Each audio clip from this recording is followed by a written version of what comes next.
नमस्कार दोस्तों, मन के रोग मन की बातें चैनल में आपका स्वागत है। दोस्तों, आज हम एक और महत्वपूर्ण विषय में बात करेंगे। इस रोग को ध्यान भंग रोग यानी एकाग्रता की कमी का रोग या अटेंशन डेफिशिएंट डिसऑर्डर बोलते हैं। बहुत महान लोग जैसे कि माइकल फेल्प्स, पेरिस हिल्टन एवं जस्टिन टिम्बरलेक को ये रोग रहा है और सफलतापूर्वक उन्होंने इस रोग के साथ जिंदगी जी है। आमतौर पे बच्चे इस रोग के शिकार होते हैं। हमने देखा है कि स्कूल जाने वाले बच्चों में से 3 से 5% बच्चे इस रोग का शिकार हैं। आमतौर पर माता-पिता को इस रोग के बारे में कोई जानकारी नहीं होती। वो यह सोचकर कि बच्चा ज़रूरत से ज़्यादा एक्टिव है और कुछ नहीं, इस समस्या को नज़रअंदाज कर देते हैं। इस रोग के लक्षण 3 से 4 साल की उम्र में ही पैदा होने लगते हैं, परंतु ज़्यादातर बच्चों में इस रोग का पता 7 से 8 वर्ष की उम्र तक ही चल पाता है। ऐसे बच्चों में बुद्धि का विकास आमतौर पर सामान्य होता है, अर्थात इस रोग से पीड़ित बच्चे में दिमाग पूरा होता है, परंतु रोग की मौजूदगी के कारण वह अपनी बौद्धिक क्षमता का पूरा इस्तेमाल नहीं कर पाता और पढ़ाई लिखाई व जीवन के अन्य क्षेत्रों में औरों की अपेक्षा पिछड़ने लगता है। आइए अब हम इस रोग के मुख्य लक्षण पर चलते हैं। इस रोग के मुख्य लक्षण इस प्रकार हैं, जैसे कि एक जगह टिककर ना बैठ पाना। अगर एक जगह बैठना भी पड़ जाए तो बैठे बैठे हाथ पैर हिलाना व बेचैन रहना, ज़रूरत से ज़्यादा भाग दौड़ करना, कूदना फादना, शरीर पर बहुत सी चोटें खाना, धीरज न रख पाना, अपनी बारी का इंतज़ार ना कर पाना, किसी भी काम में ठीक प्रकार से ध्यान ना लगा पाना, चाहे वह खेल हो या पढ़ाई। एक काम को पूरा किए बिना दूसरे काम में ध्यान लगाना, जिसके कारण वह कोई भी काम पूरा नहीं कर पाता। हर कार्य में बहुत सी गलतियां करना, अपने आसपास की चीज़ों जैसे कपड़ों, खिलौनों आदि को अस्त व्यस्त रखना, उन कार्यों से दूर भागना जिसमें एकाग्रता की ज़रूरत पड़ती हो। शतरंज, लूडो, कैरम बोर्ड आदि जैसे खेलों को टिककर ना खेल पाना।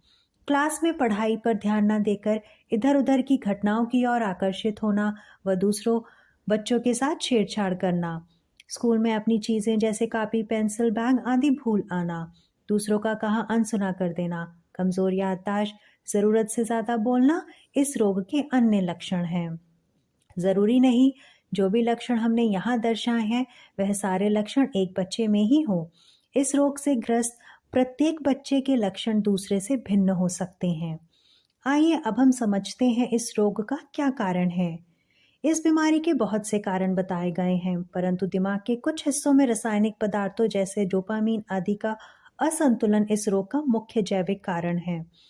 पहले बच्चे में ये बीमारी ज्यादा देखने में आई है, खासतौर से लड़कों में।